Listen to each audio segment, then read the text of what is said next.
How is everybody? I'm going to give something away after my speech, and that's lunch. Yep, I am the villain that is standing between you and your food. That's always fun, right? How many of you in the room are experts at your subject? Please raise your hand. Well, we have some experts. How many of you have no clue what you're doing, but you're a product manager? Right?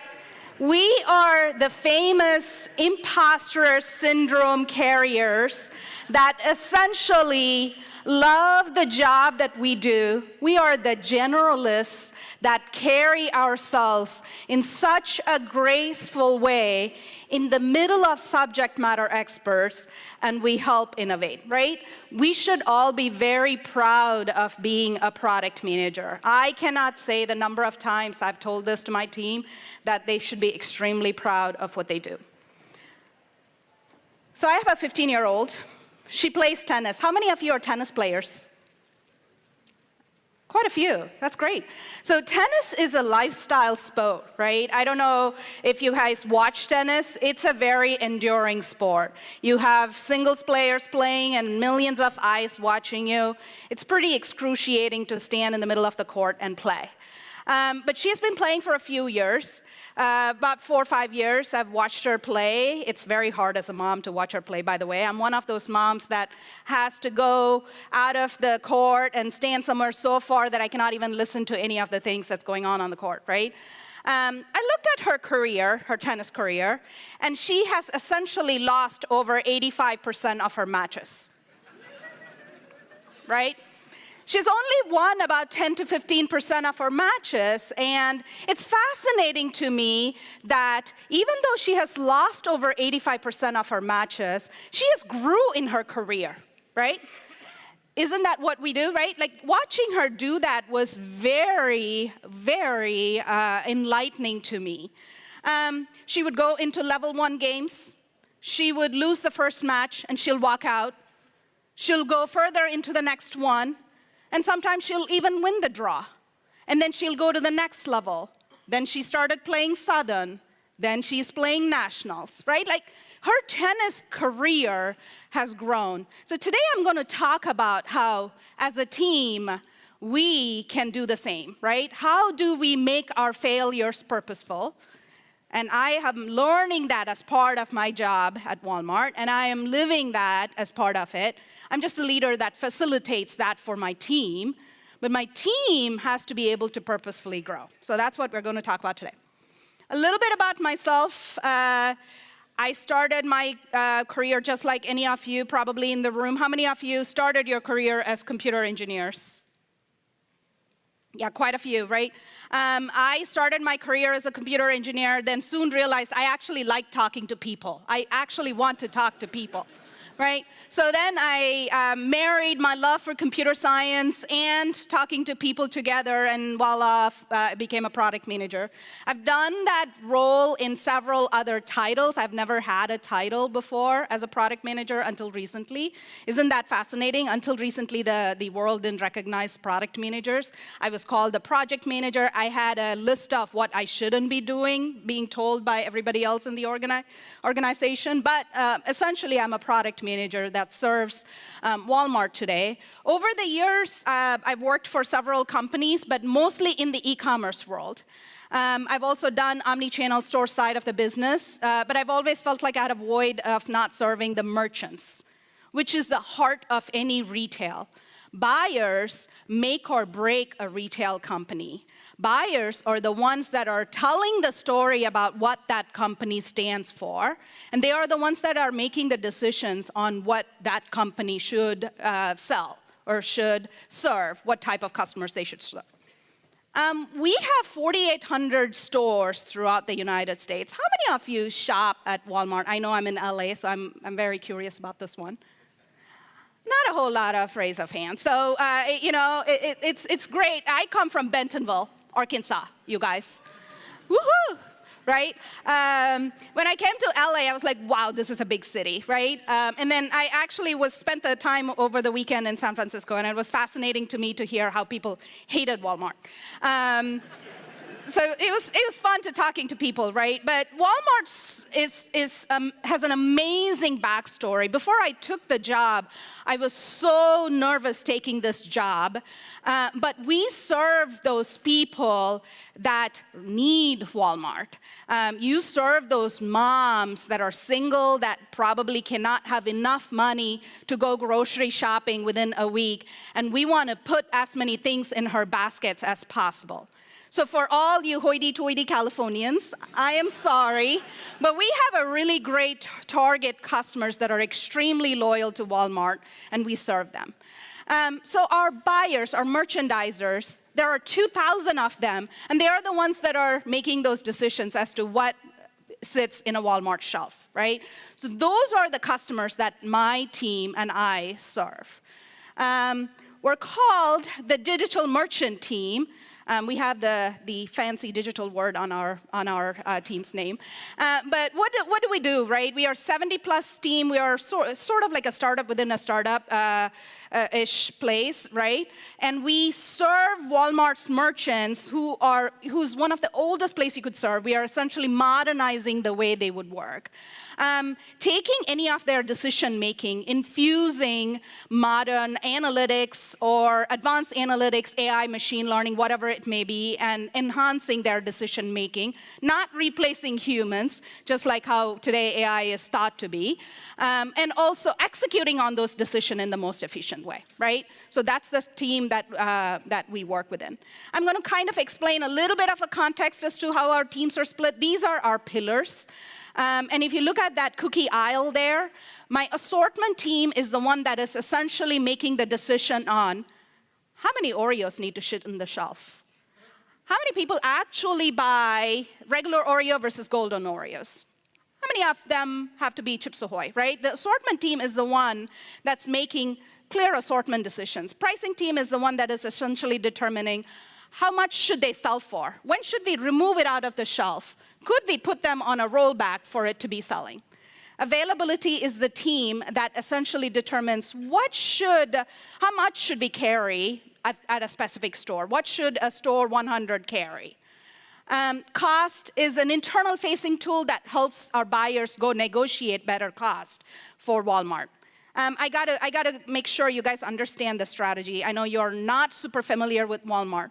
What Walmart's basic strategy is everyday low price. We believe in everyday low price. What the heck does that mean?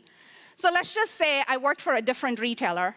I bought this jacket at Dillard's, let's just say, for $70.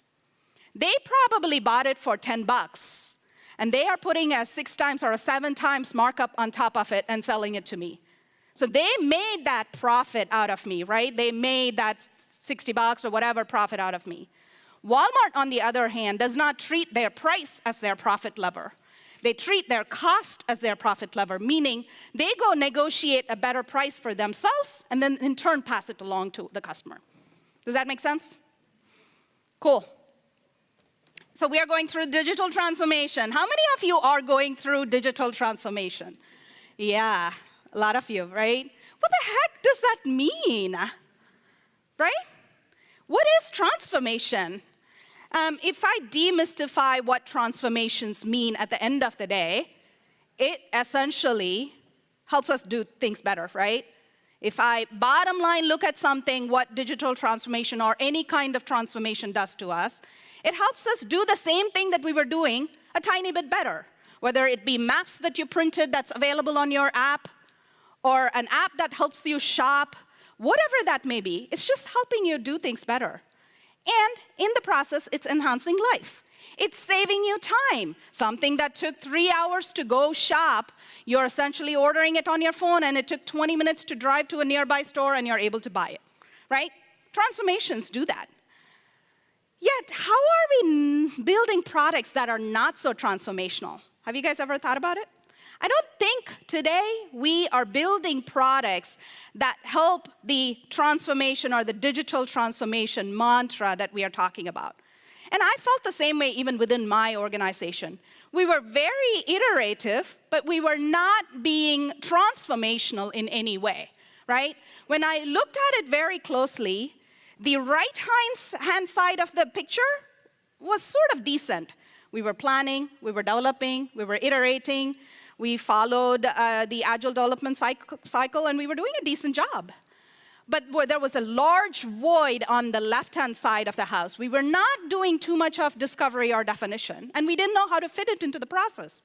So you guys, probably this is familiar to you, right? This is your typical agile life cycle. What do you think fills that? Have you guys ever thought of that? So I have had this struggle forever. My engineering team will always say, hey, put a product owner from your team as part of the engineers, and they will work very closely, and we will iterate constantly, and it'll all be beautiful. And then I'd be like, okay, but when does the product owner actually go learn what they are supposed to do? Like, when do they actually go discover and bring it back to the team? Like, how would they do that? And then I have had the other side of the struggle, which always said, your product managers are not thinking like our business people. They don't know how the business works. They're not translating what they need to translate better for the engineers. Can they become better at what they do? Can they do that job really well? Right? Isn't this a struggle? How many of you can relate to that struggle? Can I see some head nods and hand raises? Yes. Right? I mean, it is an everyday struggle, you guys. I feel it. I felt it all the time. I saw a lot of this going on too. Customer says, I love Starbucks macchiato. What do we then immediately take it from that? Our UX person may take it as, users love Starbucks coffee. And what does the product person do? They even more generalize it and say, oh, users love coffee. What does the developer then do?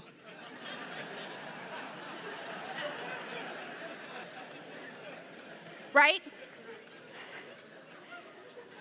We live in a world of overgeneralization and averages, you guys. We think at the end of the day, if we deliver a lukewarm drink to the customers, we've actually delivered something, right? By the way, I hate the term users. Can we please replace it with customers, right? Let's not use that term users, right? It feels very hospital. Right? So the biggest problem that I see is, one, of course, not being very customer-centric by being overgeneral.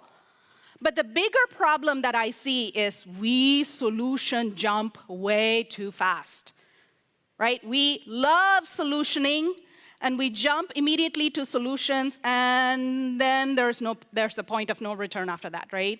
You have n number of solutions, then you try to prove that your solution is the right solution, then you keep going in this vicious cycle of never return. So I actually want to ask you guys this question, because I was asked this question, and it stumped me. Have you ever asked yourself, are we working on the right problem? Who are we solving the problem for? When are we done solving? Or is it an endless iteration? Does the actual solution solve the original problem? Are you answering these 4 questions in your life cycle today? If you're not, you should be.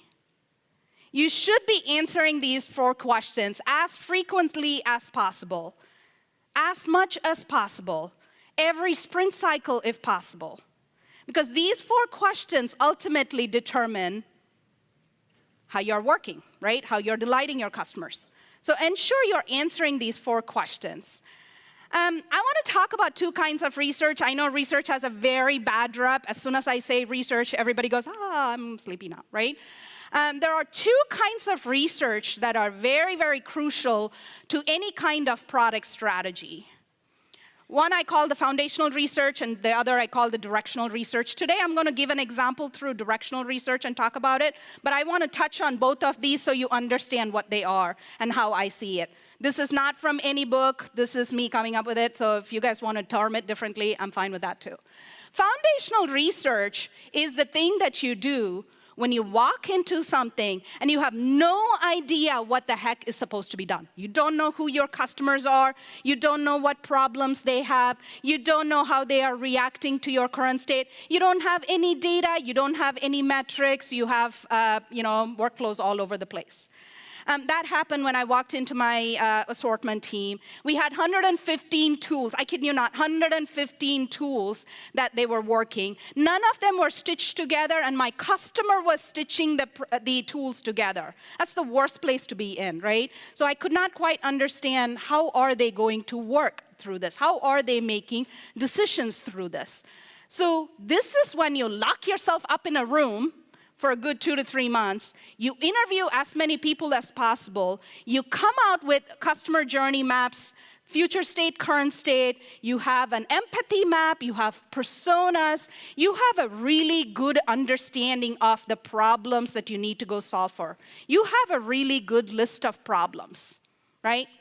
Directional research, on the other hand, is your short stint that you would do it very often, infuse it within your sprint cycle, and you're essentially empowering your team to make sure that they have a really good story to tell. Whoever thinks here that product strategy is something that is living up there, and it's not something the product managers own, is wrong.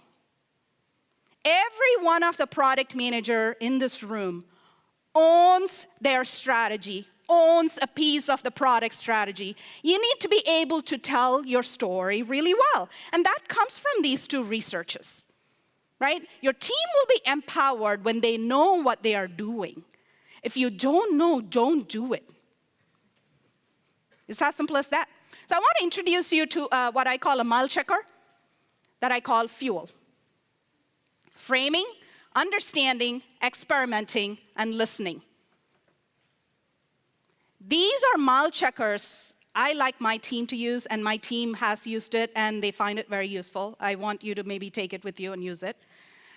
I had a great business partner who came to me and asked, his name is Creighton.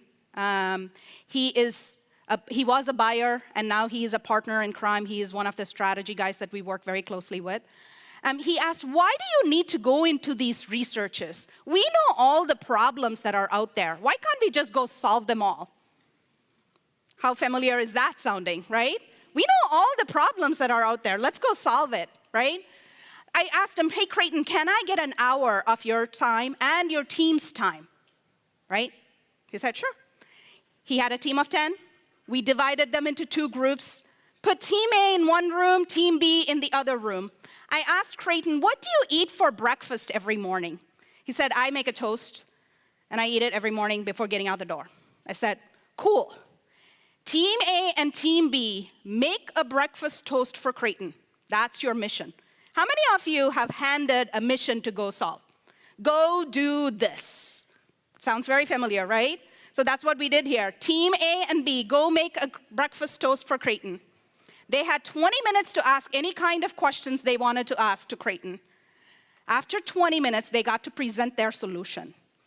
Team A presented an amazing lightning-fast toaster that could toast bread in a millisecond. Team B, on the other hand, presented an amazing app that delivered scrambled eggs to Creighton's desk every morning. Who won the challenge? Team A, raise of hands. Team B, raise of hands. Okay. Guess who won? Team B won the challenge, right? Why do you think that is? They asked deeper questions. They got to the bottom of what he was looking for. I asked him, why does he eat toast every morning? Is it because he likes toast? He said it was fast, he could get it into his stomach, and he could go on with his day, right? I asked him, so if he had a choice, if he had the time, what would he make? He said he would make scrambled eggs. right? He just didn't have the time.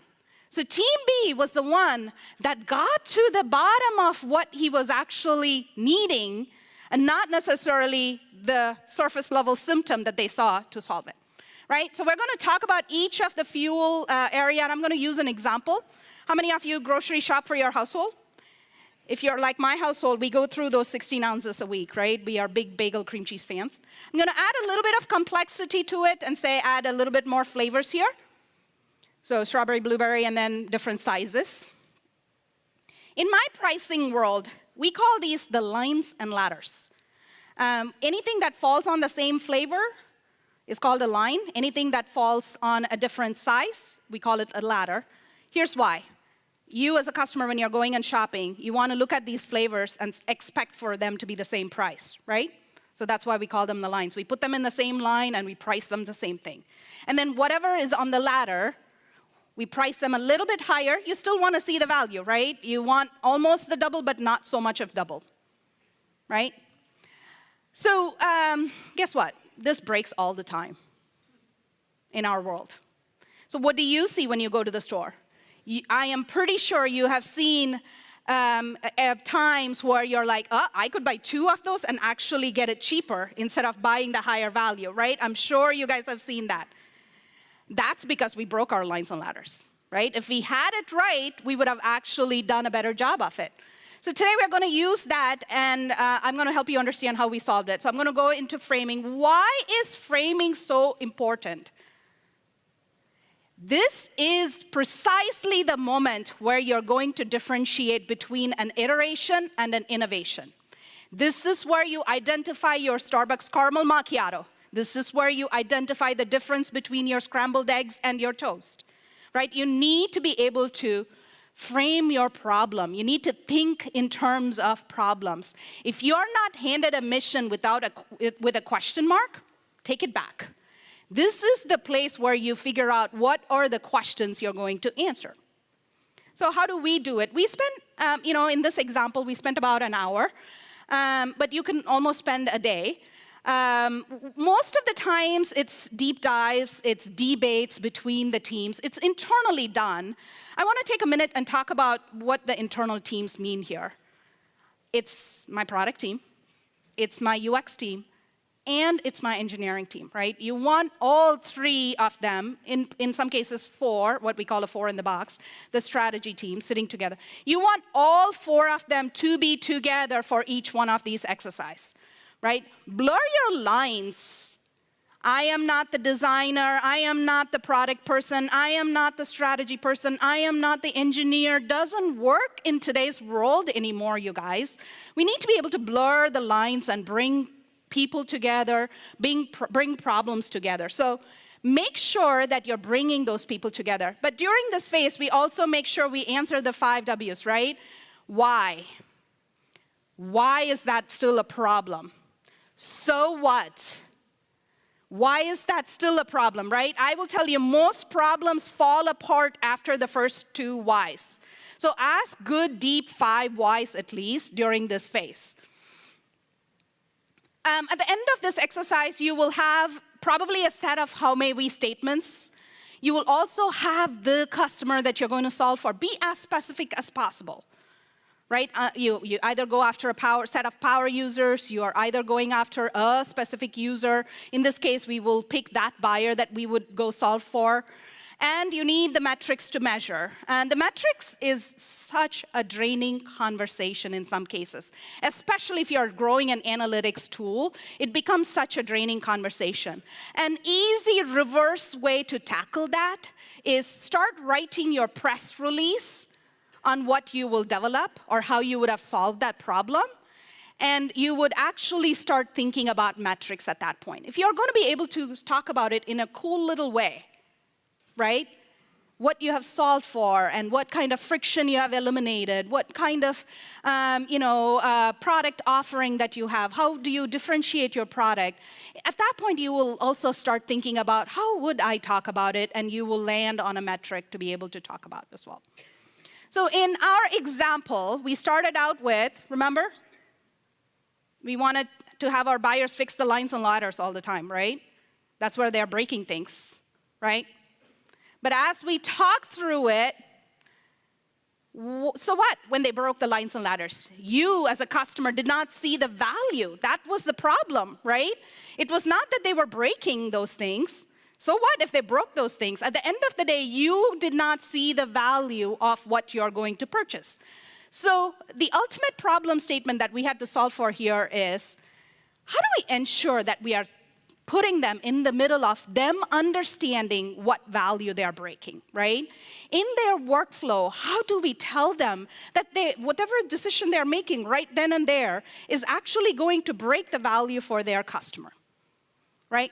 So as we go through this phase, a couple of notes that I took out, and I want to make sure you also understand.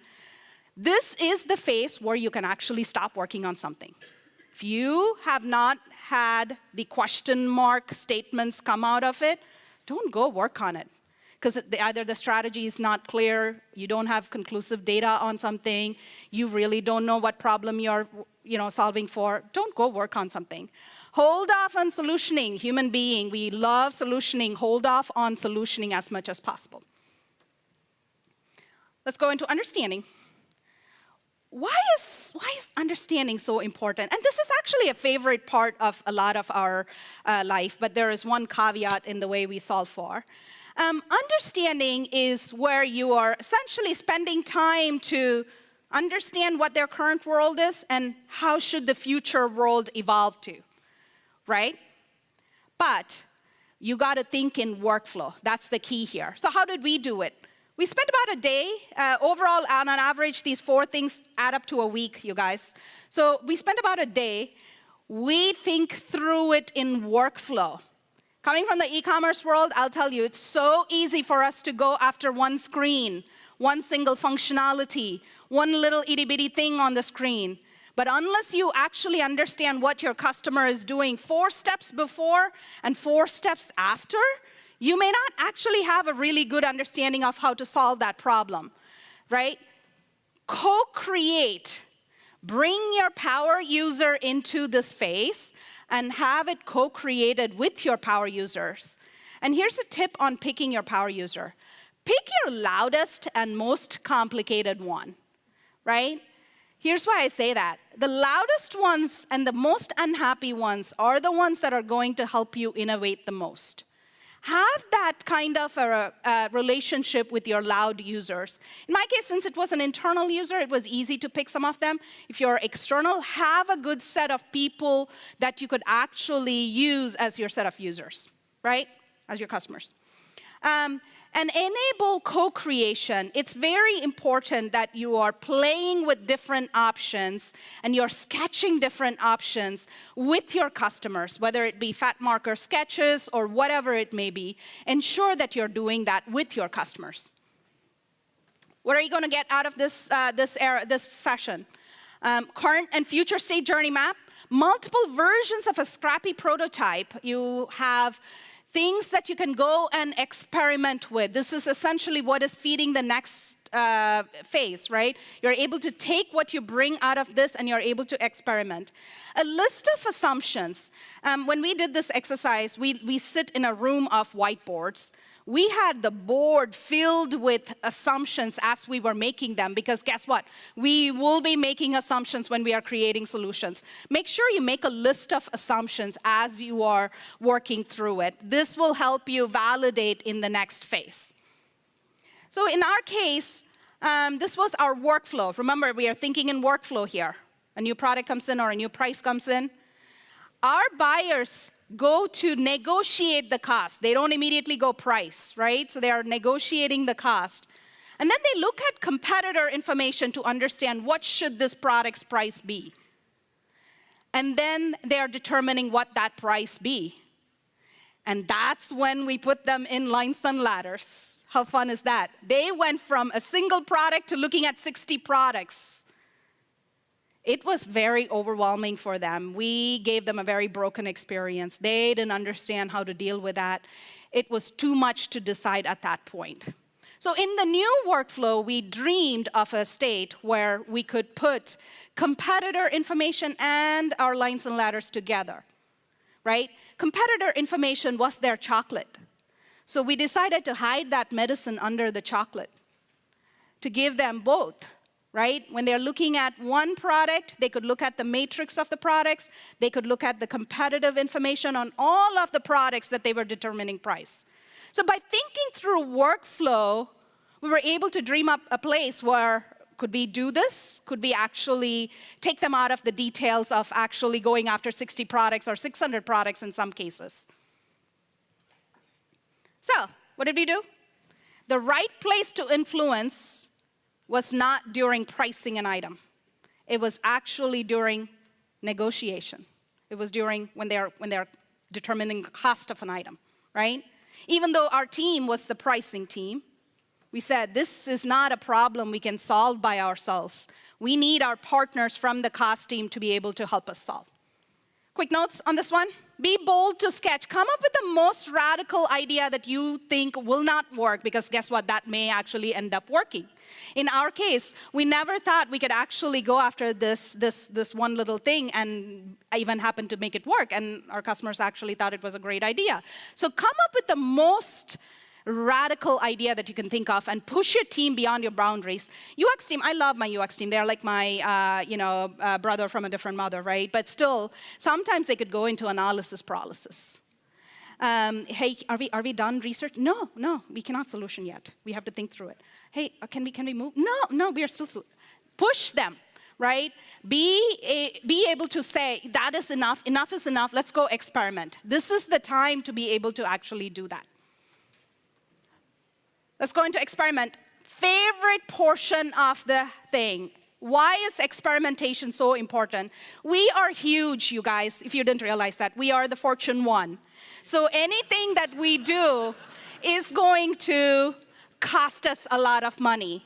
So I got to be at least sure before I go do something that I'm actually sure about the path that I'm heading, right? I have to actually ensure and provide validation on what I am trying to do. So experimentation is very important. How do we do it? We spent about a couple days on this one. We took it to the users or the customers that were beyond my power users, right? You broaden your scope. You take it to other people and check to see if it's actually going to be utilized by them, if it's actually going to make sense to them. And then you also confirm your assumption and your metrics that you determined during your problem framing time. So essentially, you have problem solution confirmation during experimentation. You have a metric gradient. This is very important, you guys. You probably have a specific need or an ask for an achievement of metric. It's okay in the experimentation phase that you may come out with a gradient. You may have a high, medium, low, and that's okay, as long as it's positively trending to what you were asked to go do or what you determined during your framing. Feedback on NPS. I love NPS for the generality of how delightful is the product, but I also love specific feedback. So make sure you get both of those during this phase. In our thought process of lines and ladders, we not only doubled our, we think we'll double our engagement just because we are putting it in 2 different places, right? Not just one place anymore.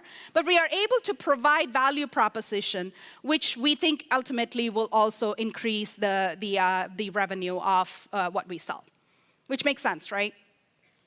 Don't hesitate to scrap a solution during this phase. Have as many radical ideas as possible, but also be ruthless in saying this will not work.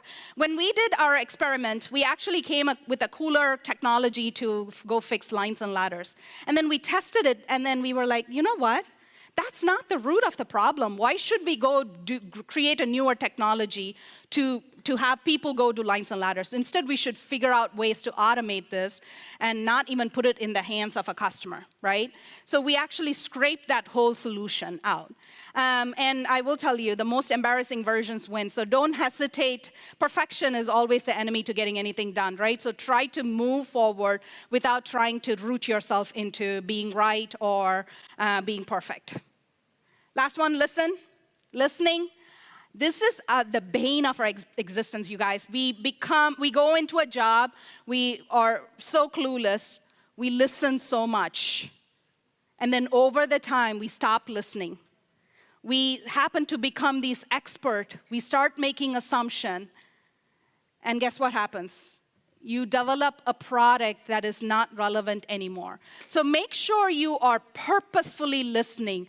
Listening is the place where you put the story together from framing, understanding, and experimenting, right? This is the place where you synthesize your feedback and you're bringing the story together. How did we do it? We spent about a day on this one. We bucketed our feedback to a current and a future. I tell this to my team, I'm not interested in a backlog more than 6 weeks old, right? As you're developing things, your backlog is going to get stale. You have to look at the backlog and say, is that even relevant anymore? I know teams that get measured on the depth of the backlog, and that's a horrible way to measure our teams. Unless it's actually relevant to the problem that you're solving for, why would the depth of a backlog matter? You should be able to constantly look at the backlog and say, is this even relevant anymore? Right? And then you come up, this is the time where you could actually carve out your MVP. Ensure that you're carving out your MVP during this time. This was mostly done back with our internal team. It's our UX, your 4 in the box, 5 in the box people. So what do you end up with during this phase? You have a sprint backdoor, and you also have your next research list. Remember, you validated your assumption list. You may have the next set of research that you need to go do. Also, keep track of your never solved problem list. Our teams are pushing towards these product principles doc, which will essentially determine the baseline of what your product will do and will not do. But it's always a good reminder to have a never solved list, because that will tell you that you said no to something, and it's okay to say no to things at times, right, as product people. So have a never solved problem list on your docket. So in our lines and ladder example, it was a workflow change. It's not a technology solution, right? We have to probably implement an integration, but it's essentially not a new technology that we needed to go figure out for lines and ladders, but it was just a workflow change. So sometimes the simplest problems are hidden that you need to go after and figure out. During this phase, there are a couple of things, right? I love when different problems are thrown at us, and we always go, I can solve that, and that, and that, right? We are overachievers. We like to tackle all of them at the same time. Please do not divert your problems, right? Like, focus on what is currently at hand. Also, please truly pay attention, truly listen, not for the sake of answering back, but truly listen to what your customers are saying during this time. The infusing of research into our teams is such a key breakthrough for all of us, you guys. For the first time, when I joined the team, I pulled a couple of developers and I asked them, hey, what does price gap mean to you? It's a very important metric that we measure our pricing team with. It's basically the gap between you and your competitor, right? That's what price gap means. Most of my developers did not know what it meant. If they don't know what they are working against, how will you get better products?